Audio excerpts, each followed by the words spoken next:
Alright, welcome back, and it is 22 November, 1963. 2022. So it's about 59. Do I have my math right? Hold on a second. 2022 minus 1963. Yeah, 59 years ago. So we're almost at 60 years of the assassination of John F. Kennedy. And again, I want to say that these people that are meeting in Dealey Plaza, or were meeting in Dealey Plaza, and now they're traveling all over the country, who believe that John Kennedy is going to miraculously show up. He survived the assassination, going to show up, going to endorse Trump, and then John Kennedy Jr. is going to run with him, are totally insane. Because think about it. It's 2022. Kennedy was born in what? Kennedy was 43 or so. Anyway, he was born in 1917, I believe. It was the same year as my grandfather. So 2022 minus 1917. So Kennedy would only be about 105 years old. It's possible, he could come back, but I very much doubt that someone with a huge hole blasted into the back, into his head is going to be coming back, and especially endorsing some right-wing nut job like, Trump. Kennedy and Robert Kennedy were all about going after people like that. Scammers, mobster-backed, like Trump. Anyway, on to something else. I've been listening to this podcast called The Lone Gunman, and this guy, is it Rob? Yeah, Rob Clark, and he has a couple other guys on there. They're really good. I don't agree with everything they say on there, but they really, I like how they do like I do. They go over the evidence. They read the documents and stuff like that. They don't get as extensive into it as I do. I do have a problem with a few things they talk about. They're all about the evidence. They're all about the documents, and then out of nowhere, Rob brings in this, psychic or remote viewer to remote view the scene, and they use this guy from Atlanta, from Georgia State University. He's a total fraud. Anyway, most of the time they're right on the money, but when they did that, my respect for them, dropped a couple of notches, but it's not completely gone. So, another thing I just totally disagree with, they completely steer away from any involvement of the CIA. Right now, I say, according to the documents, they're not cleared. The CIA, from all levels, are not cleared. My gut feeling tells me that it was most likely, if the CIA was involved, it wasn't something official by everyone involved in the CIA, that it was most likely right-wing elements, lower echelon right-wing elements of the CIA. That's just my gut feeling. I don't have any exact proof on that, but I don't like how Rob and, them, they just steer away from it, and they say, well, the evidence is just not there. Well, think about it. If you're the CIA, and you're great at covering up things and misinformation, you're not going to leave any traces. You're not going to leave documents saying that, on this date, we got together and planned to kill, Kennedy. It's not going to be something like that. And it's going to be very, very few documents that are even going to connect something like that.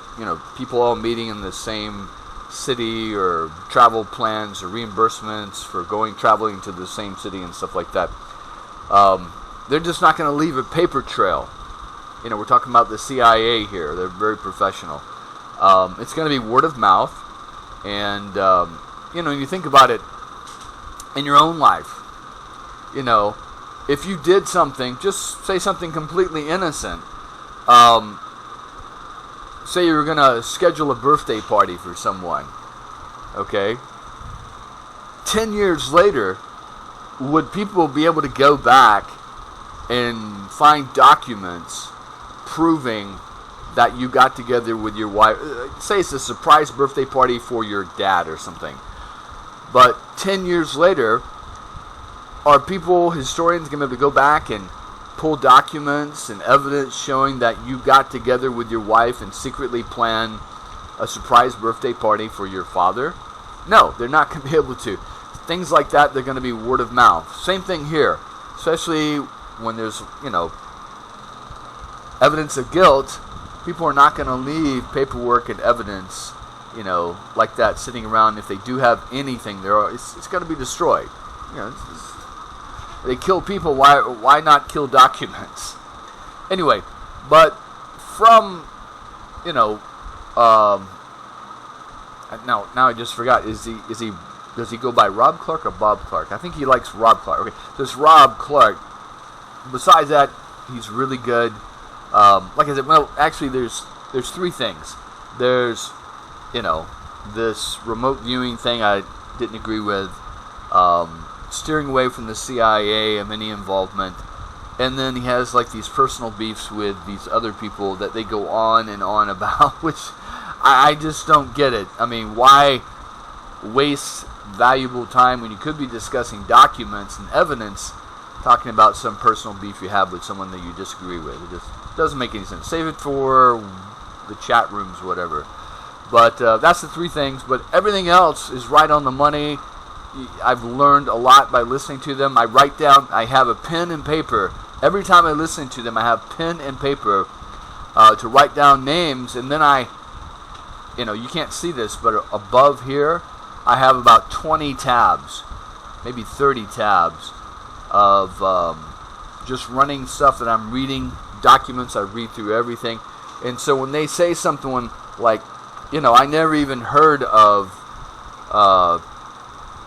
Patrick Hemming Smith or whatever his name is, all these guys in the no name. I never even heard of that. Garrison never mentions it. The Warren Commission never mentions it. The Assassination Committee does start to get into it, but then it's pulled back. So I never even heard of these guys until I started listening to Rob Clark, and then so I'm writing down names, and then boom, Googling as soon as I finish.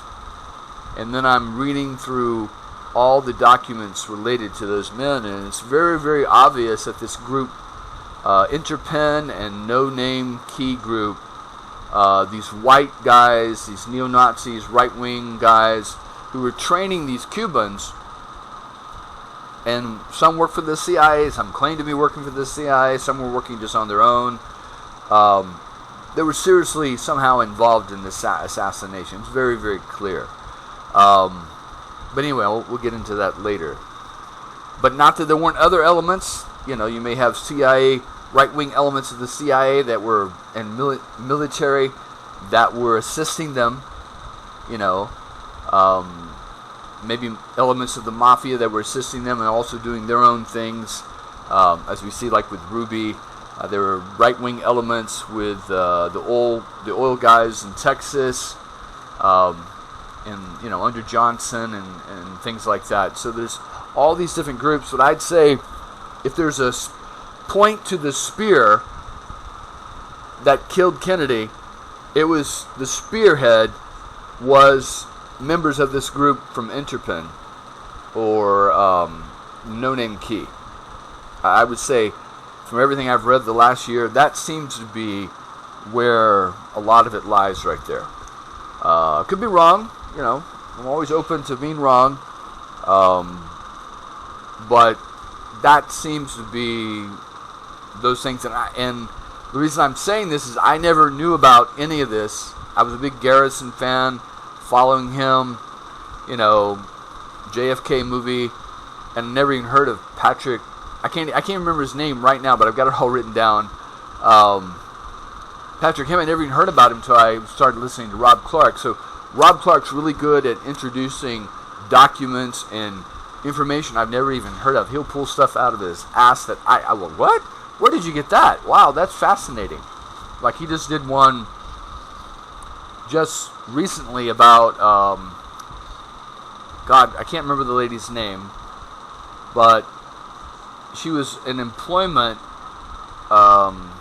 worked for the Texas Employment Division, and wrote up a paper on supposedly Oswald came and visited her looking for a job, but apparently it wasn't Oswald, it was someone else.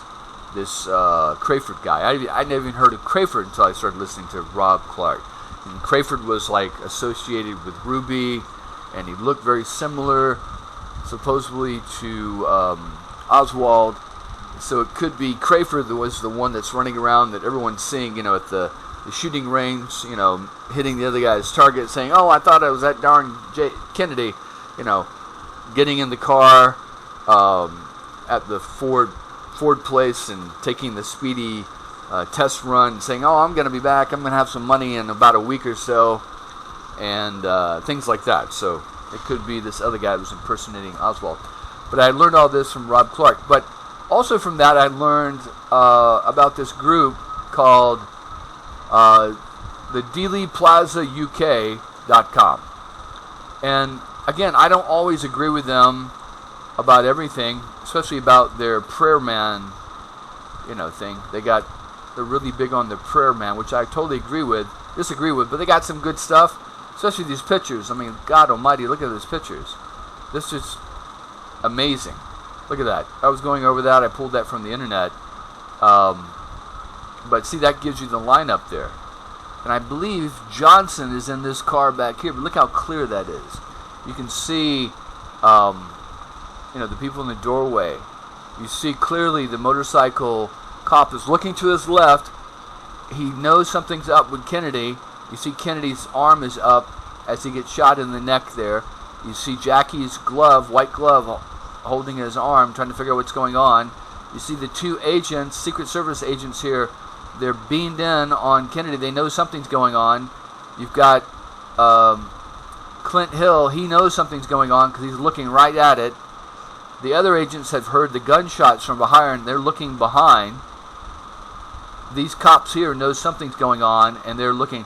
These cops here, this cop right here was the one that would get splattered with JFK's skull and brain tissue and stuff like blood and stuff like that. And again, you don't get a shot back to the left from a shot right here, like on the 6th floor right here, coming down. The shots will be coming down. So this is right before the Simmons Freeway. Kennedy's been shot through the neck or into the back. And then when he comes out, emerges from the Simmons Freeway sign, on the Zapruder film, you can see he's been shot. And then you can barely see Conley right there, and he's obviously not been shot. So this is what's going on here. So let's get in some more of their pictures. It's amazing.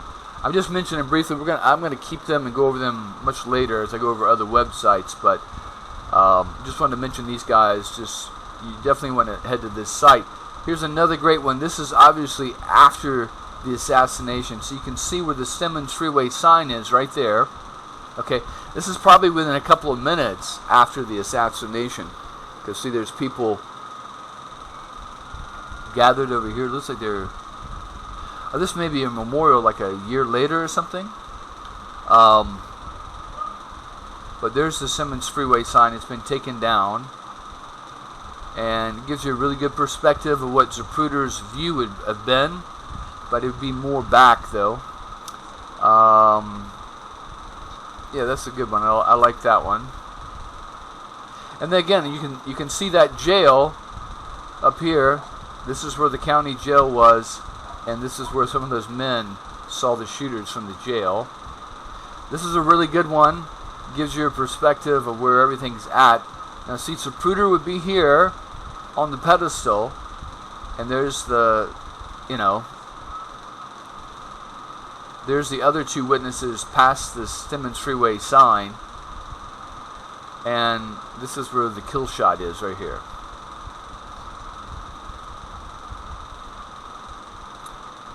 So, and this gives a witness list. I have a graphic with all the witnesses. I think this may have come from that, but we'll go back and take a look at that. They've got some really good photos here. So here's another really good perspective, kind of God's view of what's going on. And so you see Kennedy comes in this way from Maine. They turn on to Houston. They turn back on to Elm here, and they go down, and then he gets shot here, and then here, and then here, about like that. And you think about the shot that hit, the man down here, how out of range, just completely out of range that one was. So it's not in the, if you're firing, it's not in the range there. All the shots should have hit on the pavement or hit the grass, but this one pops up over here. So maybe one hit the pavement, bounced up, and then hit the curb there. Who knows? This kind of gives you a perspective of the cars. I like this because, see, if the shooter is here, they can easily park a car there, leave the trunk just a little bit, unlatched, and then as soon as they as soon as they finish firing, they can quickly throw the gun into the trunk right there. Now, the deaf mute Ed Hoffman said he's like way down here, and excuse me one second, let me get rid of this. What is this? That he sees, someone fire from here, the policeman, and then he hands it to the construction guy, and the construction guy moves here and puts it in the box. The only problem with this one is I don't buy it because you can clearly see pictures of people standing right here. Okay? Matter of fact, one of the men sees smoke coming from this, and he hears the shots. He hears the report, he says. So there are men standing here. So if you're a policeman, you're running across to give it to a construction guy, and the construction guy puts it in the box here, he's going to be visible to everyone here. So I don't buy that story either from the deaf mute. Maybe he saw it put in another place or something. I don't know. This doesn't make much sense there. And then you can see where the driver, this meandering along would have come down through here, driven around, scouted the area, and then gone back to give the all clear. Here's a good one of Oswald in the media circus inside the Dallas Police building. Again, like I mentioned a couple of days ago, if you hate the United States, you're went to live in the Soviet Union, and now you're an ardent supporter of the Cuban Revolution and communism and Marxism and things like this, and you killed Kennedy to draw attention to that, to put a death blow to the capitalist president, to draw attention to what's going on in Cuba and your opinions and your perspective on Cuba. Here's your chance. You got the whole world watching. You see, there's all the media. That's your stage right there. That's what you wanted, right? That's what the Warren Commission paints the reasoning for him killing Kennedy, was to get a world stage to espouse his views about his hatred for the capitalist system and his love for Marxism and communism. But there he is in front of the media. Does he take the opportunity and exploit that with 20, 30 newsmen in the room and say, I killed Kennedy because he's a capitalist stooge, and I put a death knell to Kennedy, and they've been attacking Cuba and trying to kill Castro and attacking communist Russia. Does he do that? Does he take that opportunity? No, he doesn't. Is he quiet? No. He's screaming his innocence. You think he'd be if he's screaming, you think he'd be screaming about, yeah, I killed Kennedy because he's a capitalist stooge. No, he's screaming his innocence. I didn't kill anybody. I don't know what's going on here. I'm just a patsy. With those words, I'm just a patsy.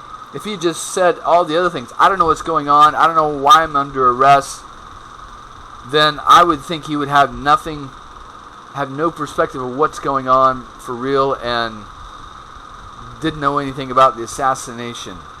But when he says I'm a patsy, that throws it in that he does know something.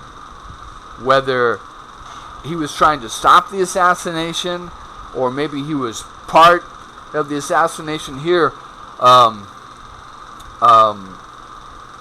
bring the rifle to the schoolbook depository and leave it in the back corner, and then make sure you clean off your fingerprints, and then we're gonna, fire shots off and scare Kennedy and stuff like that. Who knows?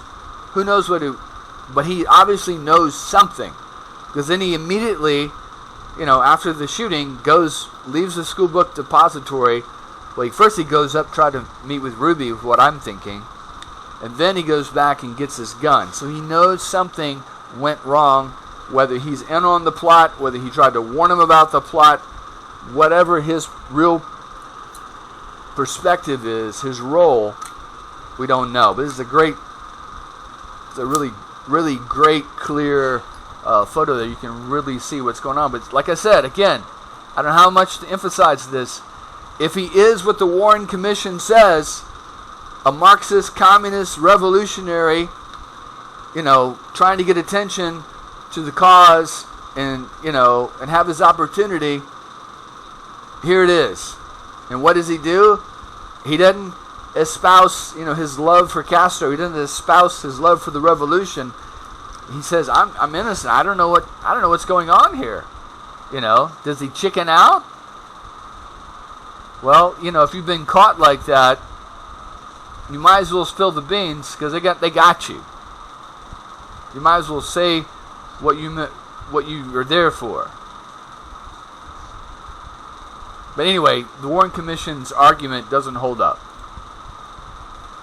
Here's a good one. I'm not sure, this is right after the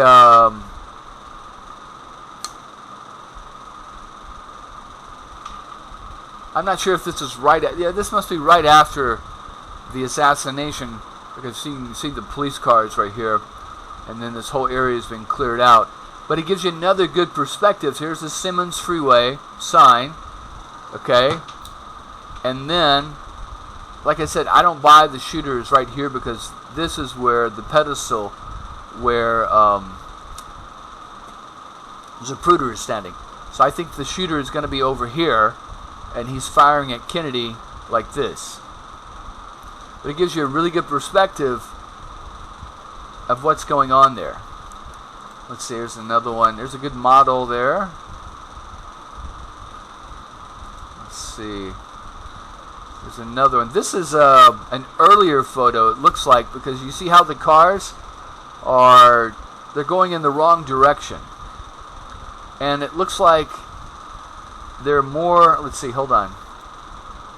Here, it looks like there's 1, 2, 3 lanes.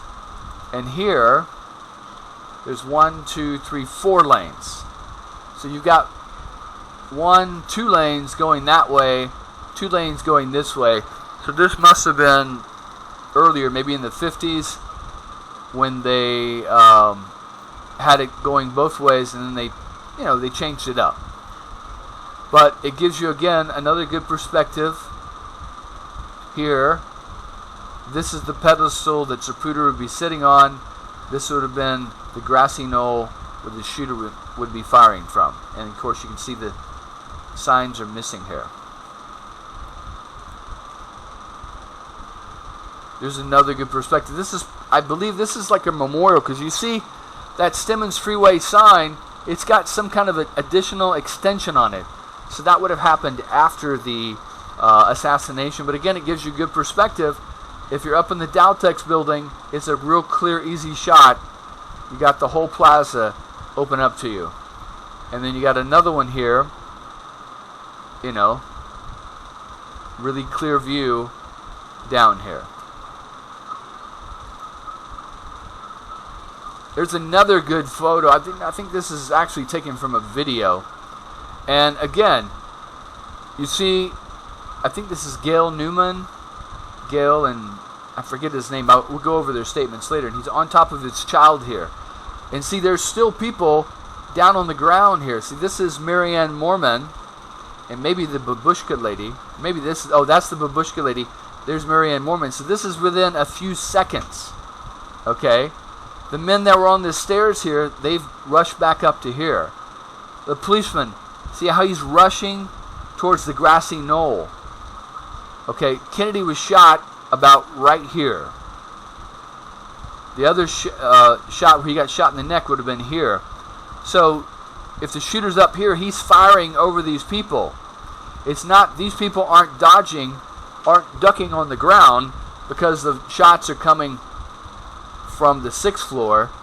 They're ducking because the shots are coming over his head. Just like in his testimony we're going to go over, the shots were coming over his head from behind him. You see this? As a matter of fact, see how the motorcycle cop has stopped his motorcycle right there.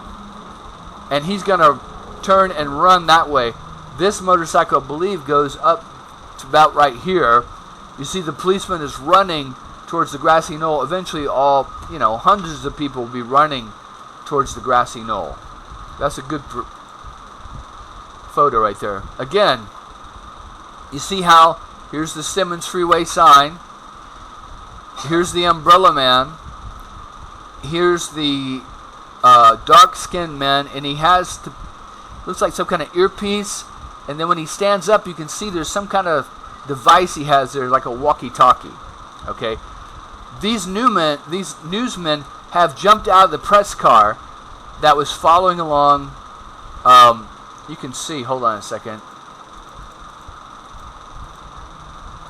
I'll show you how close they are. This is within just a few seconds. So you see there's a press car right behind them. Maybe even this car. There's another press car right there. So the shooting has occurred. The press have jumped out. They're taking pictures. And the people have fallen where they have fallen. You see? So they fall in here. This is where Kennedy's getting shot in the neck. Connolly's getting shot in the wrist and the shoulder. There's the motorcycle policeman. This is within seconds after the assassination.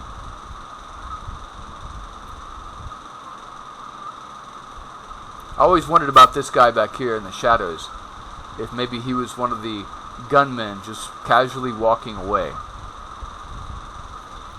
But again, the umbrella man signals that, okay, he's clear. And see, these two guys are actually over here. And then they moved over here to get away from the shots. And then they sat down on the curb. Notice they didn't flee this way. They're still signaling what's actually going on.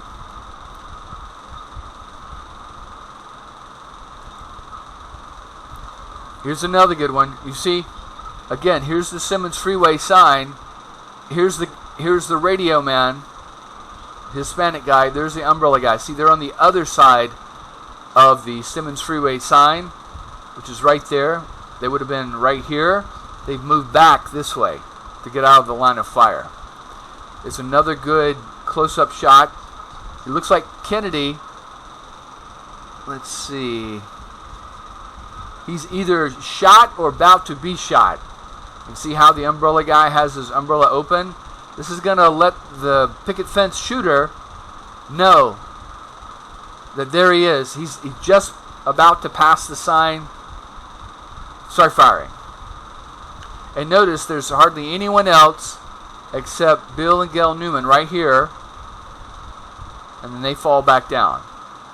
And notice the policemen, they're pulled back to screen. Same thing with the other policeman and the other policeman here. And again, when the shot comes, it hits Kennedy within seconds of this photo, hits him in the upper right temple, blasts out the back side of his occipital parietal skull cap bone, blasts that back onto the back of the limousine. Mrs. Kennedy hops up onto the back of the limousine, the trunk, grabs his skull cap and his brains, jumps back into the seat position, and then this policeman is splattered with the blood as he's moving into, so he's moving into where the tissue is going backwards. Okay? If a shot is being fired right this way and the bullet hits Kennedy in the back of the head, all the brain matter is going to fly out of the front of his head and splatter Connolly and the inside of the car. It doesn't do that. Anyway, I'll keep going. Really good photos, though. This looks like another that memorial photo. Again, it gives you more perspective. You see, if the guys are on this floor and they're in the jail, they're looking out, they can easily see someone on the 6th floor here. Again, the Dowtex building, if you're here, you could easily see the entire Elm Street. Great triangulation, great area for a triangulation ambush.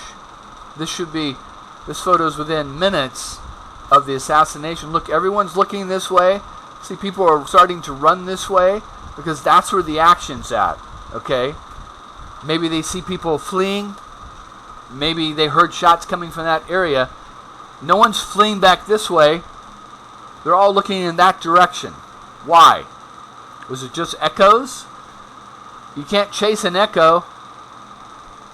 Are these guys just chasing echoes from the concrete? Are these kids chasing echoes? Again, we're back there. So anyway, I'm going to go over this website later about all their research and stuff like that. See, they even mentioned the Dealey Plaza Echo. But really good stuff. I love the photos. Really, really helps there. Okay, we'll get back into it. And I lost my place, but I think I was about here. We'll see. Hold on one second.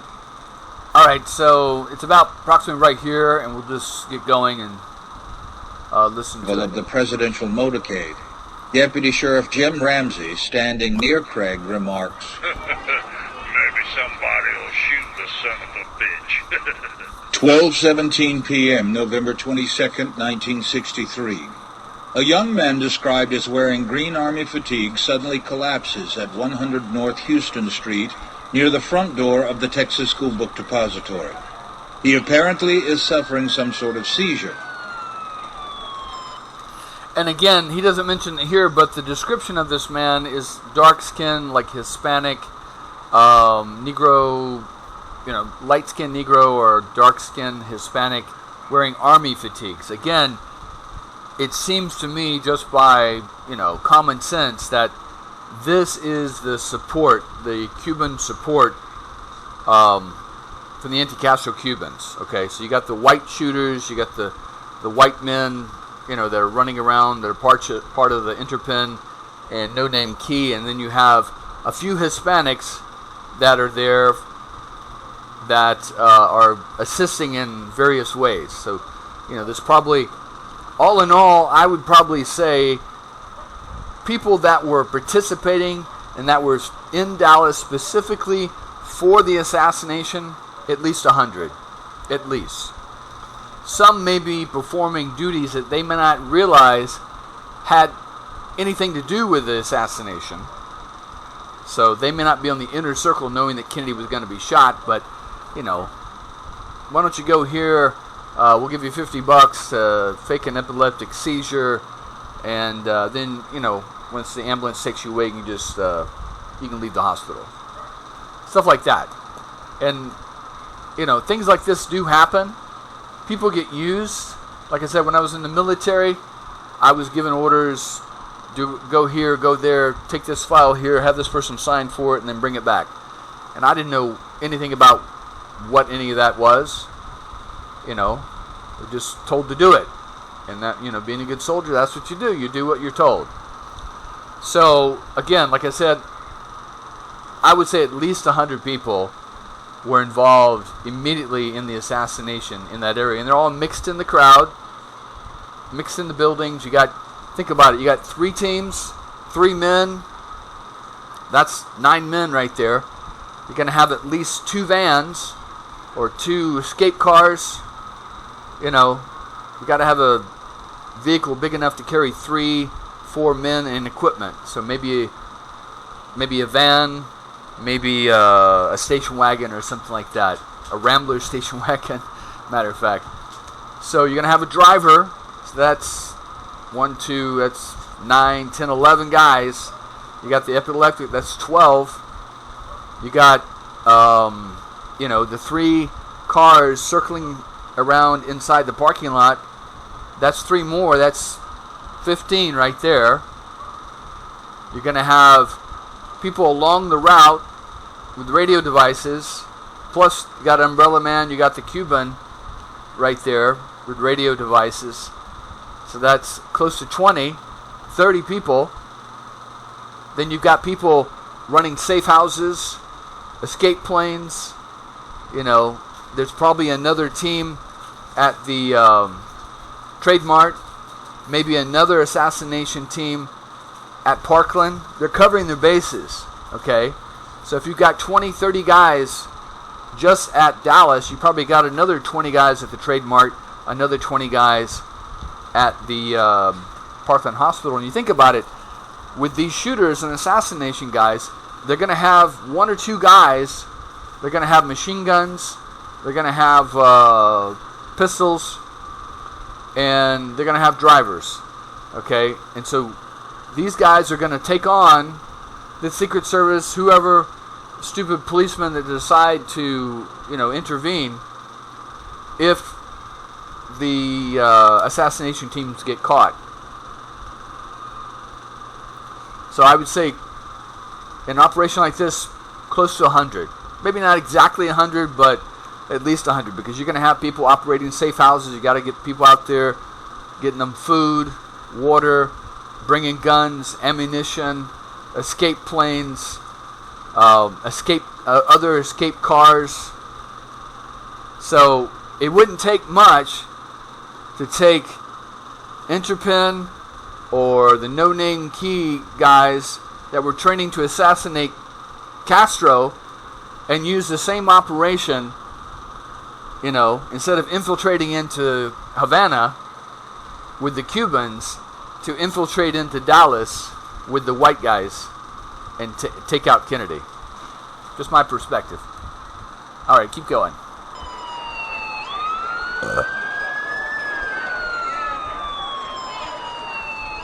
An ambulance is called at 12:19 p.m. to take him to Parkland Hospital. Parkland never records a patient registering at this time. This, quote, emergency results in the opening of a route directly and exactly to Parkland Hospital. Not for the president, who will be shot only midway through this, quote, emergency, but for the man with the epileptic seizure. The patient is later identified as Jerry B. Belknap. Aubrey Wright is the driver of the ambulance that picks up Belknap. Oddly enough, he tells of receiving several bogus ambulance calls during the days preceding the president's motorcade, and the location was usually the corner of Houston and Elm Street. All right, so and if you think about that, what are they doing there?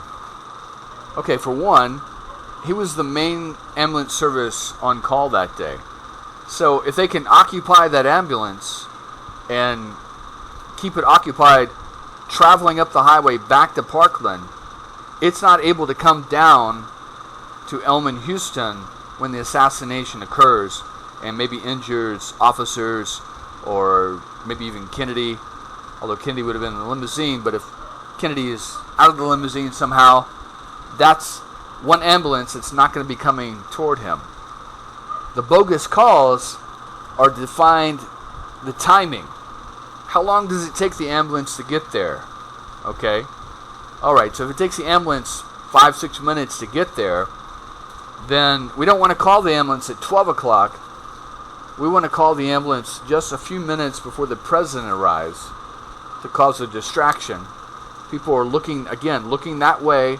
Houston and Elm, they're not looking while, these assassination teams, go into the Daltex building, or getting into the back end of the school book depository, or getting set up at the picket fence. So it's another distraction. It's exactly what you want in any kind of ambush. Okay? So when the Russians would come up the road, a little boy would go across the road with his goat. Okay, and that would slow down the convoy there. And then he would go back and, head back, and then they would go to a radio man and they would signal that the Russians are coming. So these are all specific ambush techniques that are used. And this is exactly what they would have done. They would have practiced this to kill Castro. But again, this Interpin team, they switched it from killing Castro to killing Kennedy, using the same exact techniques. In thinking about those bogus calls in the days after the assassination and combining that with his recollection of picking up the epileptic there on November 22nd, he sees the possibility that perhaps the seizure is part of something much bigger, and that his ambulance cruising nearby was supposed to have arrived a few minutes later, and that the sound of its siren would have drowned out the sounds of the shots. There's another possibility too, right there. 12:20 p.m. Railroad worker Lee Bowers, Jr. sees another unfamiliar vehicle, a 1961 Chevrolet, enter the parking lot behind the stockade fence. There's another The car third circles car around and leaves about 12:25. In addition to the strange cars circling the lot, Bowers also notices two men standing behind the stockade fence. They remain there until after the shots are fired at the motorcade. And there you go. So that's the last car. You're running 3 times to make sure everything's clear so they won't see the shooters back there. Okay? And then they're given the go signal. Alright, everything is a go. 12:22 p.m., November 22nd, 1963. Lee Bowers, observing from the railroad tower in the railroad yard next to the Texas School Book Depository, sees another car into the area. Third car which entered the area that's the third one there. was some 7 or 9 minutes before the shooting. I believe it was a 1961-1962 Chevrolet 4-door Impala, white. It showed signs of being on the road. It was muddy up to the windows. Bore a similar out-of-state license to the first car I observed, occupied by one white male. Now, he spent a little more time in the area. He circled the area, probed one spot right at the tower in an attempt to get there, and was forced to back out some considerable distance and slowly cruise back down towards the front of the school depository building. Last I saw of him, he was pausing just above the assassination site. Bowers also sees two men behind the picket fence. Directly in line towards the mouth of the underpass, there were 2 men. One man, middle-aged or slightly older, fairly heavy-set, in a white shirt, fairly dark trousers. Another younger man, about mid-20s, in either a plaid shirt or a plaid coat or jacket. 12:25 p.m. Depository employee Carolyn Arnold sees Lee Harvey Oswald on the first floor near the front door of the building. 12:29 p.m. Wow, see, now that's where they get the prayer man, okay? But again, I don't know. But any of those circumstances, though, puts Oswald not in the sniper's nest. There's no way he could have shot Kennedy, just from the testimony there. Yeah. On Houston Street, waiting to see the president, are 2 county clerks, Ronald Fisher and Robert Edwards. According to their affidavits, they see a man through the window on the 5th floor of the School Book Depository building at this time. 2 men who work for the city and county see a man in the 6th floor window, only he's staring, quote, transfixed at the area of the grassy knoll, and not at the motorcade. One of the men remarks to the other that the man in the window looks uncomfortable, like he must be hiding or something. The man in the window is wearing an open-neck sports shirt or a t-shirt, light in color, probably white, and they mention a sports shirt, yellow. One of them later says he did not think the man in the window was Oswald, insisting that the man in the window had light-colored hair. There you go. 12:29, November 22nd, 1963, and the motorcade is just turning onto Houston from Main Street. The 7-story red brick Texas School Book Depository building now comes into view of those in the motorcade. Turning from Main onto Houston, the motorcade is proceeding directly towards the building prior to making a left turn onto Elm Street. If Lee Harvey Oswald is aiming his weapon from the 6th floor window, this is certainly a prime moment to fire. His target is coming directly towards him, growing progressively larger in the view of his telescopic sight. Again, that would be, if you're just one person, that would be the best time to shoot at them, because they have no choice but to drive straight into the fire that because you're up and above them until they can, get past you. The only reason for waiting till they turn onto Elm and to fire in that position is if they have a triangulation of fire from the grassy knoll, the Daltex building, and the school book depository. Of the 69 people who work in the Texas School Book Depository, only 33 are employees of the company who owns the building. Prior to this past summer, the building has been occupied by a wholesale grocery company engaged in supplying restaurants and institutions. Since the year it was built in 1903, this building, located at 411 Elm Street, has primarily functioned as a warehouse.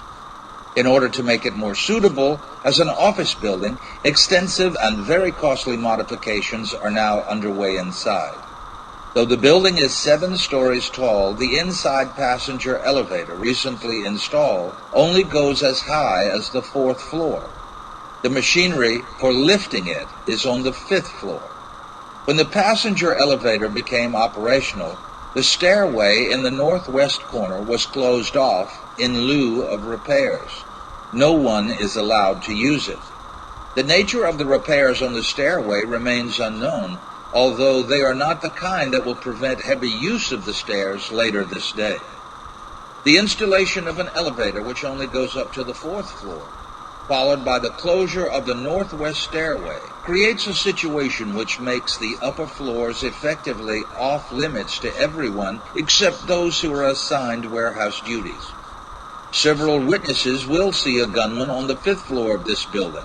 Also on the 5th floor at the time of the shooting are 4 warehouse workmen. 6 warehouse workers have spent the entire morning on the 6th floor, covering the old floor with new sheets of plywood. Again, from 8 to 12, like you just mentioned, there were 4 to 6 temp workers up on the 6th floor, moving boxes, pulling up the floor, and putting in new flooring.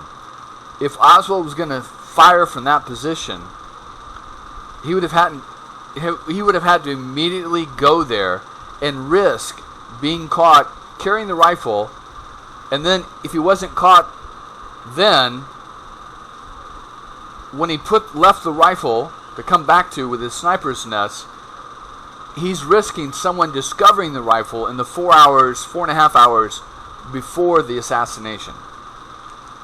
Okay, again, no one sees Oswald with the rifle inside the building except the guy he gets the ride with sees that he walks it in. So where is this rifle at? So is he hidden it behind the boxes over there? Surely it takes 5-10 minutes to assemble that rifle. He's risking someone seeing him put that rifle together. And then it's just a matter of, Lee, what are you doing? So I find it very difficult to understand how that was accomplished. The office workers of the book depository, these warehousemen, do not receive standard payroll checks. Instead, they are paid in cash. There will also be eventual evidence that 3 employee time charts for this day, later printed in the Warren Commission exhibits, show signs of fraudulent fabrication. Because of the construction of the new flooring on this date, The 6th floor has the most employees assigned to it of any of the upper 3 floors. Another thing that was really interesting I learned by listening to Rob Clark's show, The Lone Gunman, is there was a nightly cleaning crew that would come in every night and clean the office there. Okay? And he went over the documents showing that this company went out of business within I think a year or two after the assassination, and that the owner had definite right-wing ties. So there's another way that the weapon or weapons could have been placed up on that 6th floor without anyone seeing. They could just be brought in that night, left in a covered position, and then retrieved when the assassination was about to start.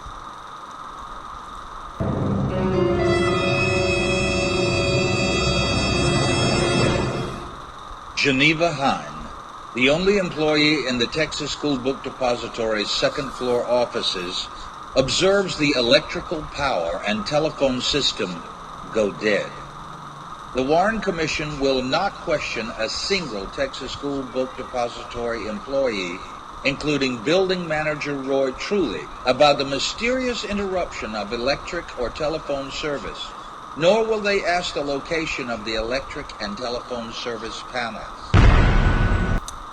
And again, that went down at about 12:29, I believe is what happened there. So again, if you're Oswald, you got to be the luckiest man in the world. Think about it. Not only, well, here's something a lot of people don't know, that the Texas School Book Depository actually occupied 2 buildings. There was another one a couple blocks away that where other employees were working at, and they had books in there also, and they filled orders in there also.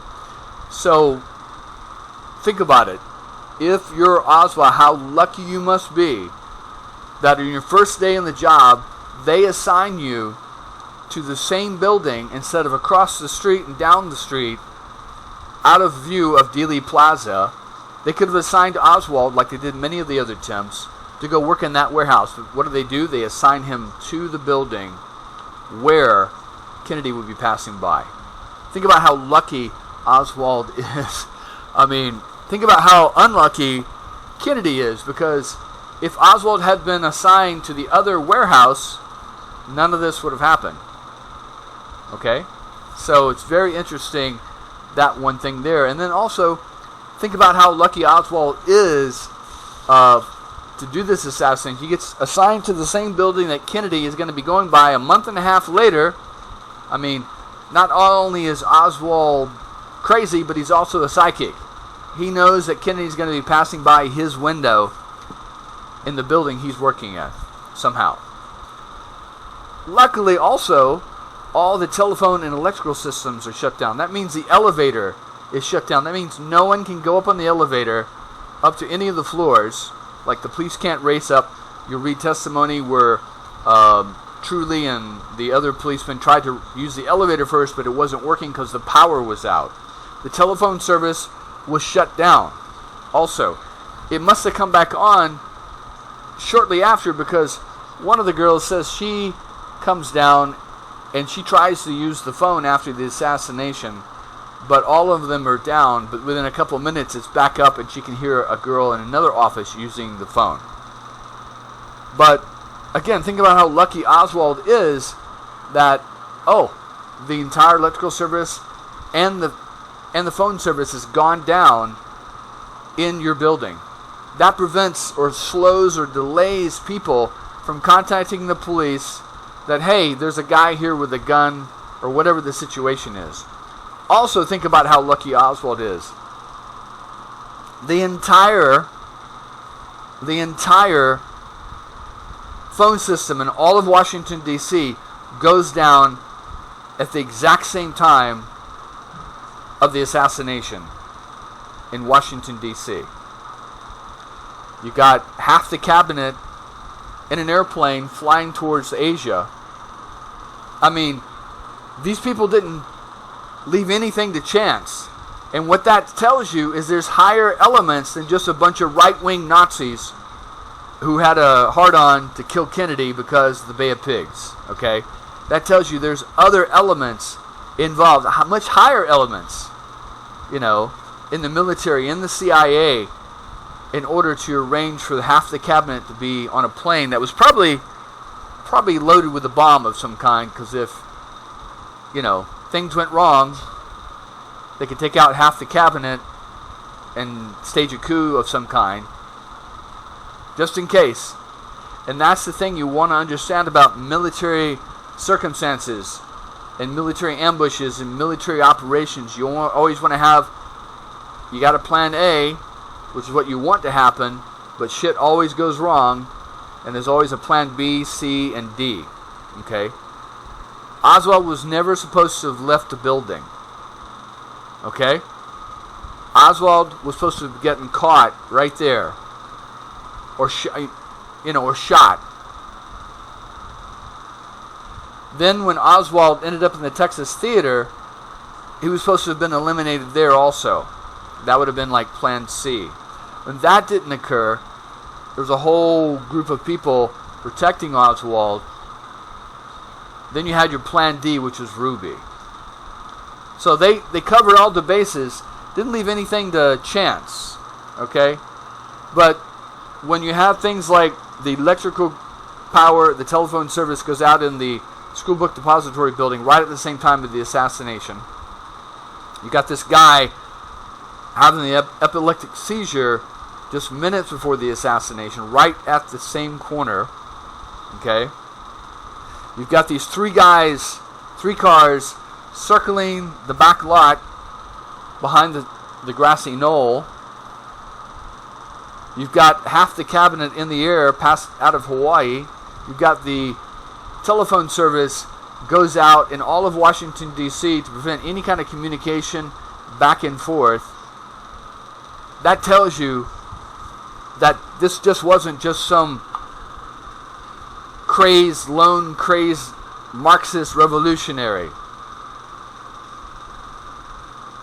who's got to be the luckiest man in the world. Or maybe he's the smartest man.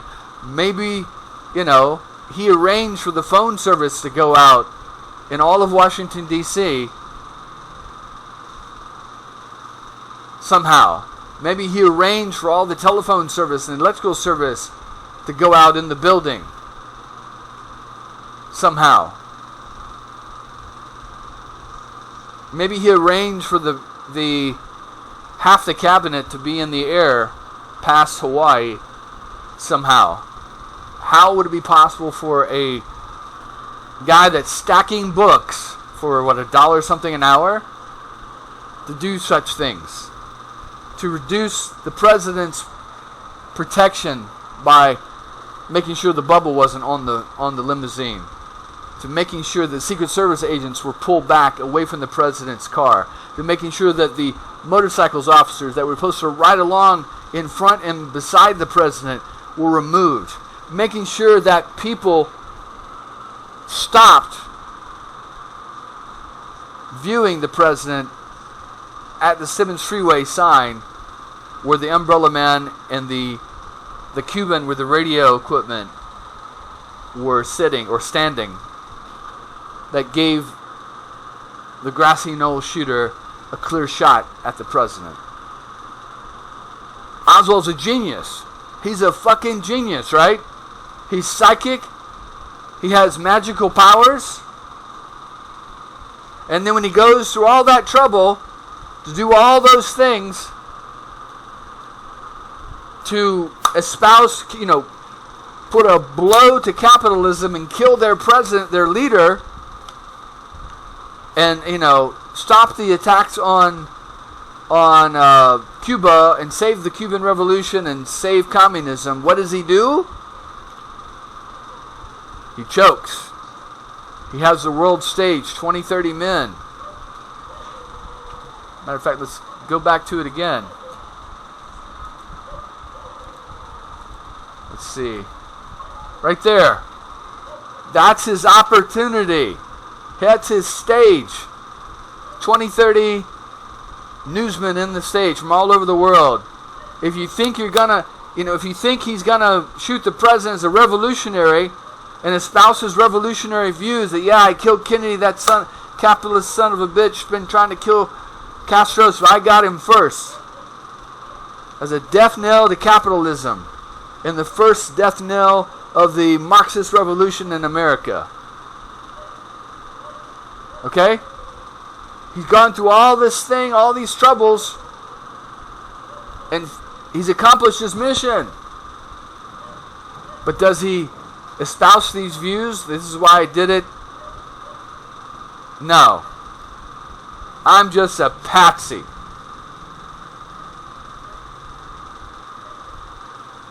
Anyway, just something to think about. I'm not saying everything I'm saying exactly 100% the way I'm saying it. I'm just throwing out, a scenario. And that's what you have to do. You gather evidence, and you talk shit around. Let's think about it logically. If so-and-so, if Colonel Mustard went into the dining room and killed him with the candlestick, why did he do it? And how did he do it? And how did he have the time and the opportunity? What's that? The motive, means, and opportunity to do it. So you have to talk shit, but does your evidence back up your talking your shit? If it doesn't, you move on to something else that the evidence points to. You have to follow the evidence and figure out where it points to. And I've gone over this stuff for like a year now, and this is what it seems to point to me. And I'll just spell it out. And if I find out later on I'm wrong, I'm wrong. And then we'll move on with something else. But it really seems to me that these white nationalists, Nazis, who had ties to the CIA and the Mafia, and were training these Cubans to kill Castro in Havana, in an ambush, and Operation Mongoose is on there, turned it around, and pointed the guns at Kennedy. Because once Kennedy's gone, the pressure's off the Mafia. Johnson steps in and can expand the war in Vietnam. The CIA's happy, the military's happy.